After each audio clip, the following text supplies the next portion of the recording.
rower swój. Właśnie tak. Ktoś myśli, że nie widać, że ktoś trzyma na głowie, to będziecie trzymać tak do końca.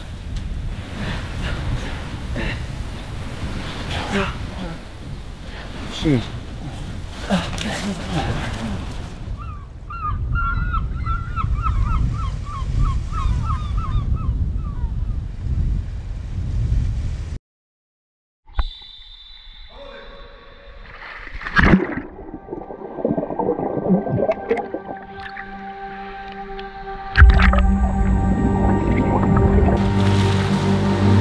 Formosa to jednostka wojsk specjalnych, której żołnierze szkoleni są do wykonywania operacji na styku morza i lądu. Pełnią służbę w bardzo wymagających i niekomfortowych warunkach.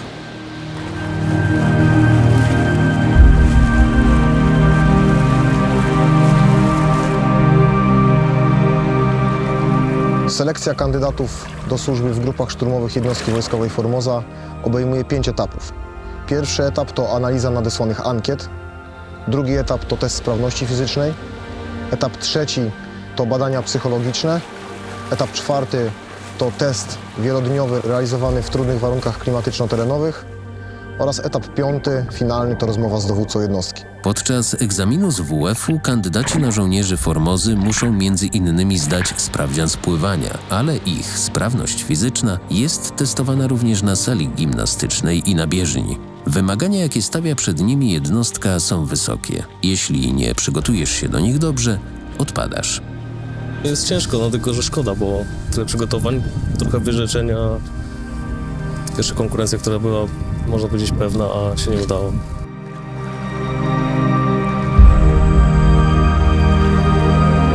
Test sprawności fizycznej, popularnie nazywany WF-em, podzielony jest na 4 części. Pierwsza z nich odbywa się na basenie, gdzie kandydaci muszą przepłynąć 25 metrów pod wodą i pokonać dystans 400 metrów stylem dowolnym. Muszą zaliczyć także test zachowania w wodzie, w czasie którego oceniane jest ich postępowanie w sytuacjach awaryjnych.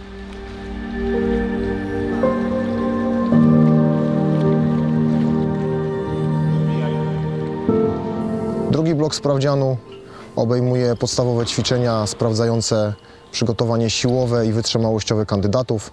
Jest to szereg ćwiczeń na hali sportowej, takich jak podciąganie na drążku wysokim, bieg wahadłowy 10 × 10 metrów, uginanie ramion na poręczach, wspinanie się po linie oraz skłony tułowia w czasie 2 minut.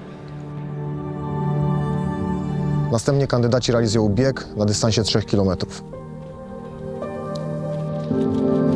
Trzeci blok sprawdzianu to test walki wręcz, sprawdzający ogólne przygotowanie motoryczne i wytrzymałościowe kandydatów, a nade wszystko motywację, wolę walki i chęć działania. Dawaj! Szybciej! Nie pozwoliłem ci wstać! 20! Możesz panu inaczej?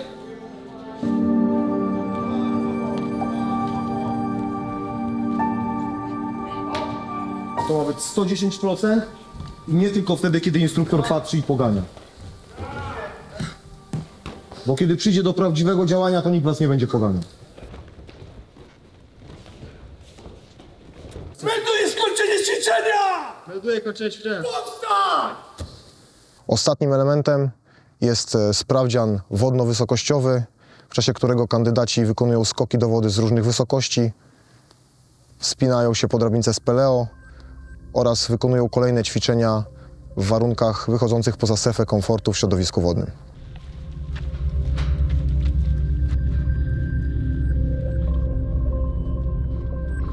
Na koniec tego trudnego dnia instruktorzy zabierają kandydatów na wyspę, miejsce, w którym znajduje się siedziba jednostki. Zasłaniają im oczy, a następnie prowadzą na szczyt 6-metrowej wieży. Kandydaci muszą pokonać swoje lęki i skoczyć do lodowatego Bałtyku. Chwilę później wykonują drugi skok do wody, tym razem z dachu budynku. Spodziewałem się, że będę skakał, aczkolwiek na zdjęciach czy z jakichś relacji osób trzecich to inaczej wyglądało, inaczej to wygląda z perspektywy dachu.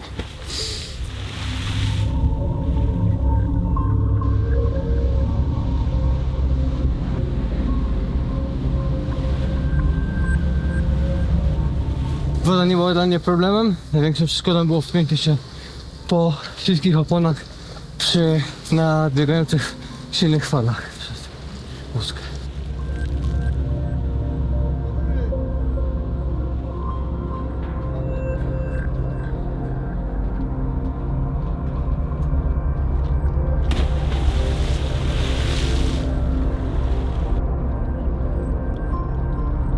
Od początku ciągnęło mnie do wojsk specjalnych. Chciałem pracować z najlepszymi, szkolić się z najlepszymi. Stąd też wybór tutaj padł na jednostkę wojskową Formosa. Wcześniej pływałem 11 lat zawodowo, dlatego gdzieś do tych płetwonurków ciągnęło mnie najbardziej. Na pewno adrenalina wzrosła, niesamowite przeżycie. Ale jeżeli ma się cel przed sobą, nastawienie odpowiednie, to ten skok do wody da się wykonać.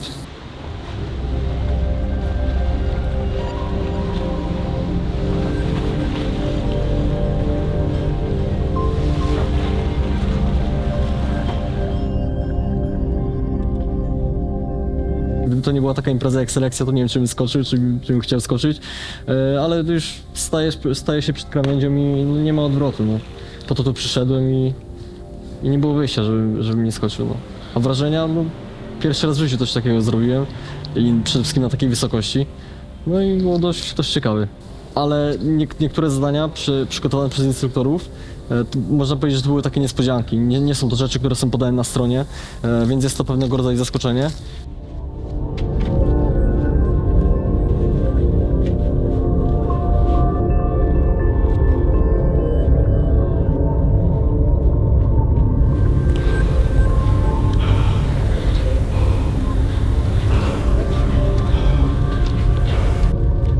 Od początku selekcji kandydaci są uważnie obserwowani. Mimo że towarzyszą im ogromne emocje, mało kto przyznaje się do swoich obaw czy słabości. Nie obawiam się tego kolejnego etapu, bardziej traktuję to jako wyzwanie. Chcę zostać tym żołnierzem wojsk specjalnych, chcę służyć właśnie z najlepszymi, więc muszę to potraktować trochę w innych ramach. Nie jako obawa, a raczej jako wyzwanie, jako sprawdzenie siebie.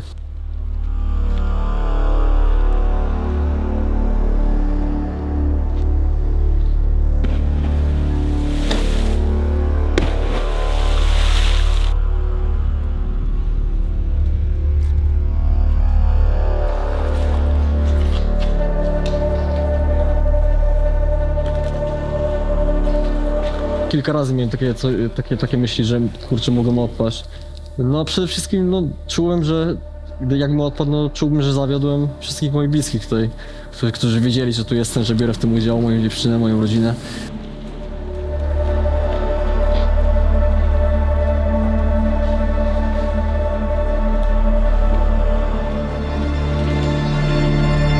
Osoby, które poradziły sobie ze wszystkimi zadaniami, otrzymały zaproszenie do kolejnego etapu selekcji.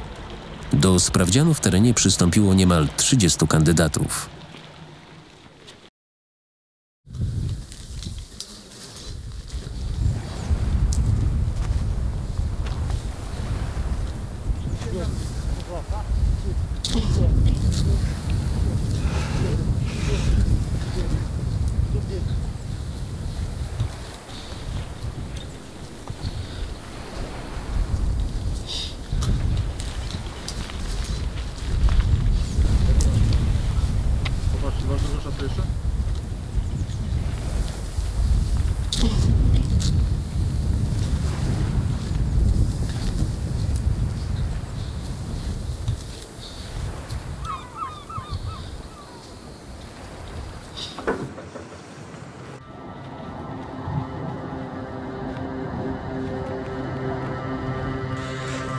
Sprawdzian w terenie to najbardziej tajemnicza część selekcji.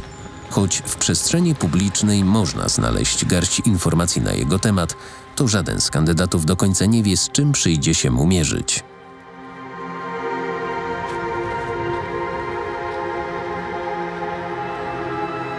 Już od 1,5 roku często wypadaję w góry ciężkim plecakiem, zarówno sam, jak i w grupie.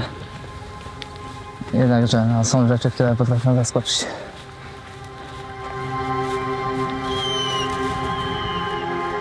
Głównymi czynnikami, które wyprowadzają kandydata z jego naturalnej strefy komfortu, jest brak snu lub też bardzo ograniczona ilość snu, ograniczona ilość pożywienia, niekorzystne, czasami bardzo wymagające warunki atmosferyczne i terenowe i oczywiście wykonywane zadania i obciążenie fizyczne. Teraz wykonujemy indywidualny marsz na orientację. Zarówno wykorzystujemy tutaj technikę azymutów, jak i po prostu poruszanie się według charakterystycznych punktów terenowych. Właśnie zaliczyliśmy pierwszy punkt, idziemy na drugi. Łącznie do wykonania jest kilka, także jeszcze parę ładnych kilometrów przed nami.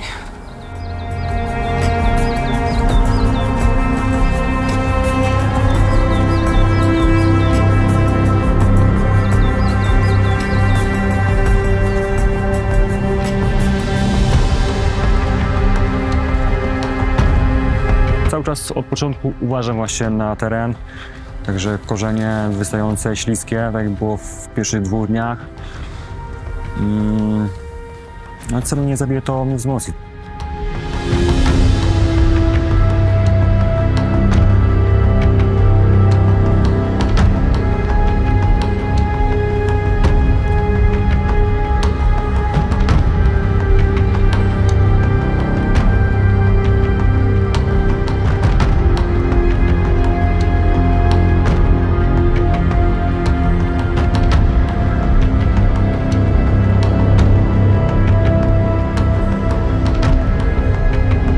Kandydaci rezygnują z selekcji na różnych etapach sprawdzianu. Niektórzy uznają, że służba w jednostce specjalnej nie jest dla nich. Innych odrzucają instruktorzy. Jest to dla nas też po części zdziwienie, że nagle koledzy musieli wystąpić, my nie wiemy za co. Oni możliwe, że też się nie dowiedzieli za co, bo tak jak zostało nam przedstawione na początku, w każdym momencie można kogoś odrzucić bez konieczności podania, jaki był powód.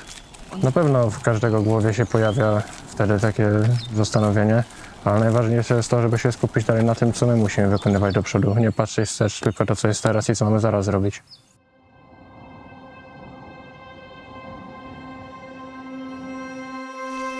Jednym z żelaznych punktów regulaminu jest to, że w przypadku zagubienia numeru, którym oznaczony jest kandydat, po którym identyfikujemy tego kandydata i wykorzystując który zwracamy się do kandydata, ale także mapy bądź atrapy broni, jeżeli taką kandydat otrzymał do danego zadania. Zagubienie tych elementów skutkuje obligatoryjnym wykluczeniem z udziału w selekcji. Od tej zasady nie może być odstępstwa, ponieważ byłoby to wyjątkowo niesprawiedliwe zarówno w stosunku do kandydatów, którzy na wielu edycjach odpadali z selekcji ze względu na zagubienie numeru, ale także dla tych, którzy znaleźli na tyle motywacji, żeby na selekcję powrócić i za kolejnym razem ją ukończyć.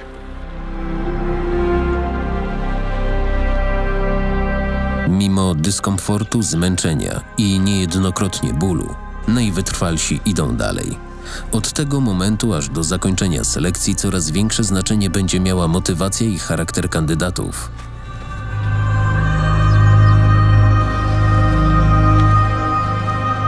Trzeba zaakceptować ból, bo trzeba swoje wycierpieć i potem zawsze jest nagroda w postaci właśnie ukończenia selekcji. Ból jakby był, jest i będzie, więc jakby to trzeba się do tego przyzwyczaić.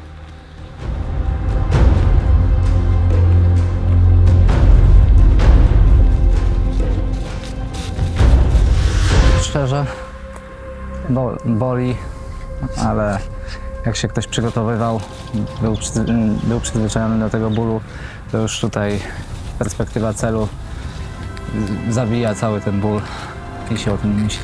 Trzeba zawsze dbać o stopy, ale nigdy nie ma na to wystarczająco czasu ani środków w tej grze. Na pewno nie są łatwe te kilkukrotne zanurzenia w wodzie. Stopy po tym nie zawsze jest czas, żeby je doprowadzić do takiego porządku, jak powinny być. Czasem trochę czuć, że te stopy cierpią. Myślę, że to jest jeden z głównych cięższych momentów. Czuć zmęczenie mięśniowe, to jest pewne po tylu dniach, w takim kilometrażu. Przy małej dostępności do jedzenia, minerałów to jest normalne, myślę, każdy uczestnik to odczuwa.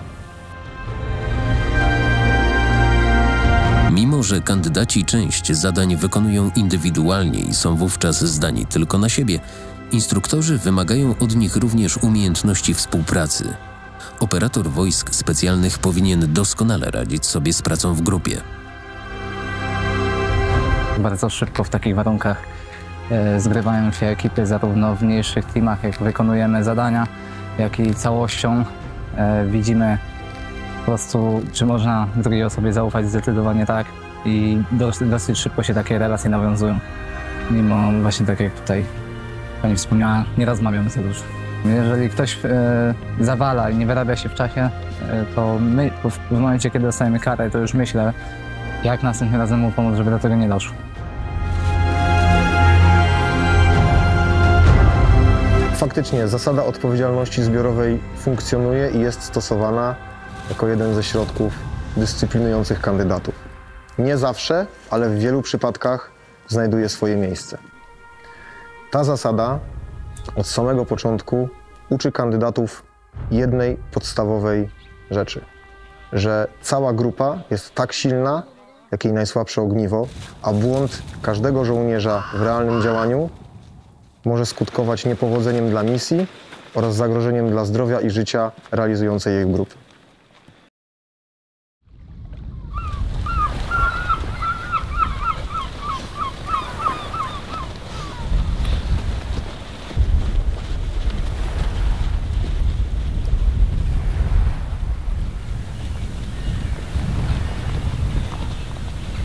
Jeden z etapów selekcji przeprowadzany jest na nadmorskiej plaży. Kandydaci na operatorów po nieprzespanych nocach mierzą się z lodowatą wodą Bałtyku i przeszywającym ciało nadmorskim wiatrem.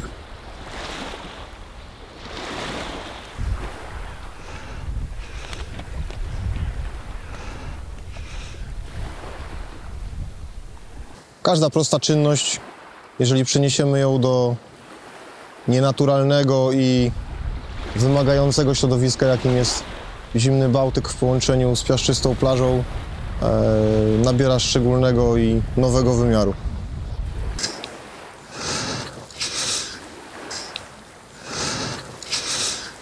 Numer 30.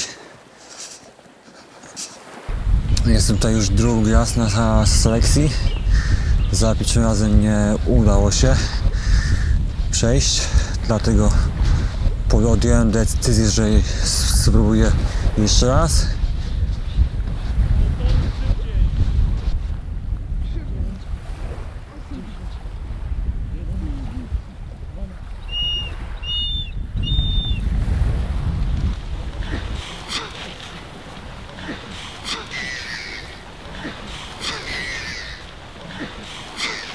Ogólnie kandydaci mają ogromny potencjał, a zazwyczaj jedyne, co ich blokuje, to psychika.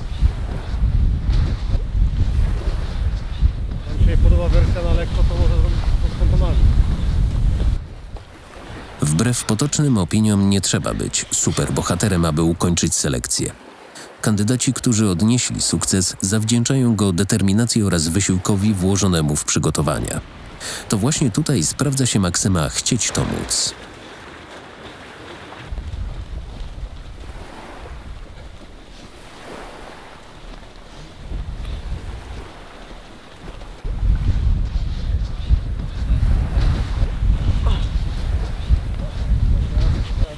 Dwa! Do góry, ręce prosto.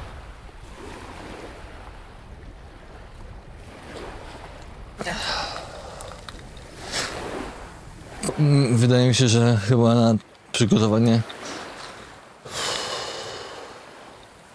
przygotowanie psychiczne najwięcej czasu spędziłem. Poprzez czytanie książek, poprzez słuchanie podcastów, poprzez rozmowę z samym sobą, układanie sobie tego wszystkiego, dlaczego chcę to zrobić, czemu chcę to zrobić, czy zapłacę za to cenę i czy w chwili zwątpienia, czy będę potrafił odpowiedzieć, dlaczego to robię.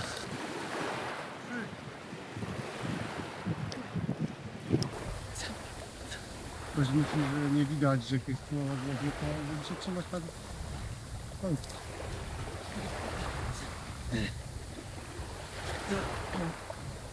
Trzy. 4. Przysiad. Dobra.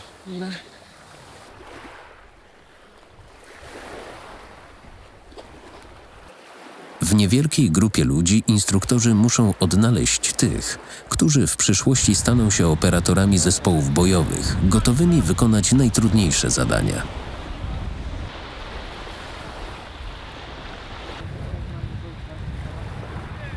Nie potrzebujemy olimpijczyków. Potrzebujemy ludzi, którzy są wytrenowani, są przygotowani fizycznie, ale tym motorem, który ich napędza i czynnikiem, który decyduje o tym, czy ostatecznie osiągną sukces, jest ich psychika i jest odpowiednia motywacja do działania, kiedy cechy fizyczne i ciało zaczyna odmawiać posłuszeństwa. Jednym z najbardziej wyczerpujących zadań podczas selekcji jest maraton, czyli niezwykle wyczerpujący marsz wzdłuż nadmorskiej plaży. Kandydaci pokonują 42-kilometrową trasę w samotności. Maszerują nocą, a do mety docierają dopiero o wschodzie słońca.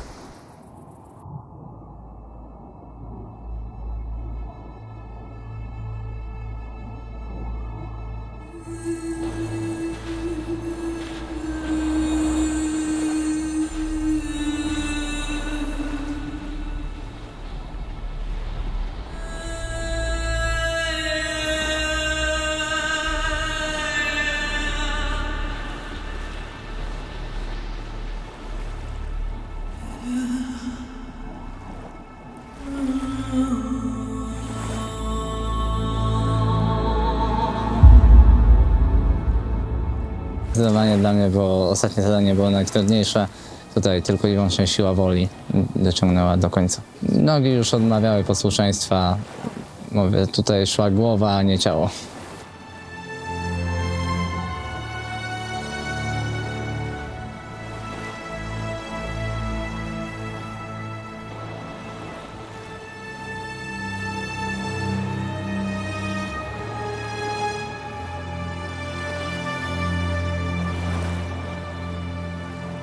Plan działania był taki, że przez 7 minut szybki marsz, następnie 1 minuta truchciku. I tak do końca. No i zrealizowałem to.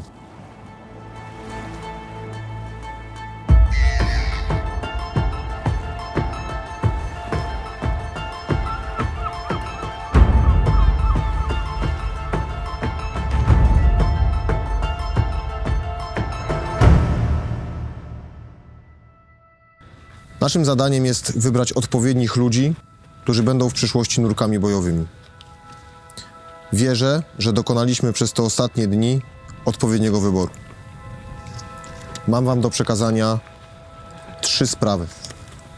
Po pierwsze, serdecznie wam gratuluję. Wiemy, ile włożyliście wysiłku, aby tutaj dzisiaj stanąć. Po drugie, pozostańcie skromni. To dopiero początek waszej drogi. Swoją wartość będziecie budować przez wiele lat i wtedy zrozumiecie, że nie należy się z nią obnosić. Po trzecie, szanujcie siebie nawzajem. Służba w naszej jednostce to praca zespołowa. Postępujcie wobec kolegów tak, jak sami tego oczekujecie od innych.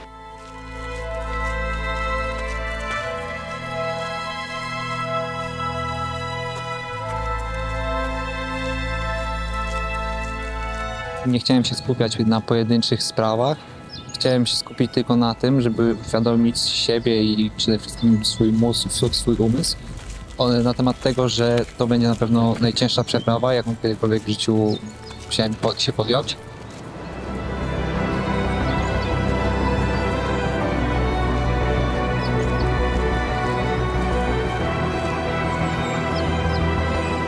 Dla mnie najtrudniejszym etapem było uciszenie tego wewnętrznego głosu, który po prostu mówi, że po co ci to? Możesz przecież być teraz w domu, możesz zjeść ciepły obiad, być pod ciepłą pierzyną. po co się teraz męczysz?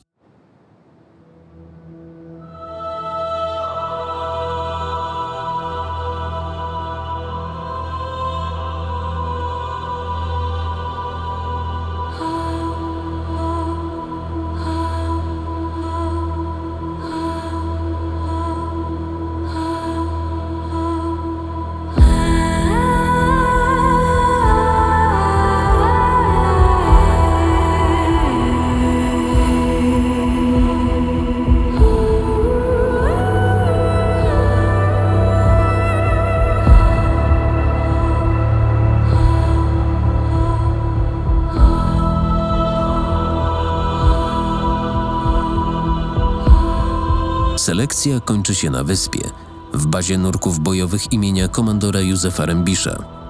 Kandydaci docierają tam na pokładach szybkich łodzi motorowych, a następnie spotykają się z dowódcą jednostki. Myślę, że przede wszystkim ogromna radość.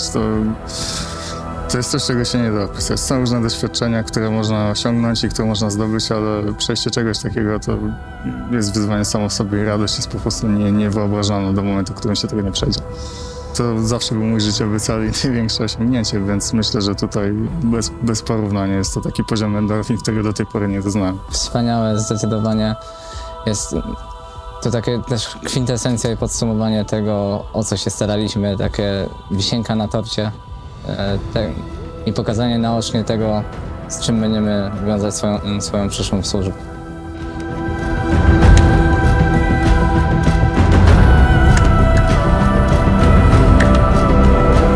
Etos jednostki wojskowej Formosa. Honor. Służę honorowo zarówno na polu walki, jak i poza nim. Dane raz słowo wiąże niczym węzeł. Lojalność. Moja lojalność w stosunku do ojczyzny, naszej jednostki, to coś, co nigdy nie przyniesie mi hańby. Wytrwałość. Mój trening nigdy się nie kończy. To od niego zależy moje umiejętności, szkolę się do walki i walczę, by wygrywać. Nigdy się nie poddaję. Męstwo. Jestem gotowy do walki, wykorzystuję cały swój potencjał, by bronić tych, którzy bronić sami się nie mogą. Braterstwo. Wykonam każde zadanie, nie zostawię moich kolegów w potrzebie. Dam z siebie wszystko, by wspierać moich kolegów i osiągnąć zamierzony cel. Dyscyplina. Jestem zdyscyplinowanym i pewnym swoich umiejętności profesjonalistą, a moje poświęcenie jest bezdyskusyjne.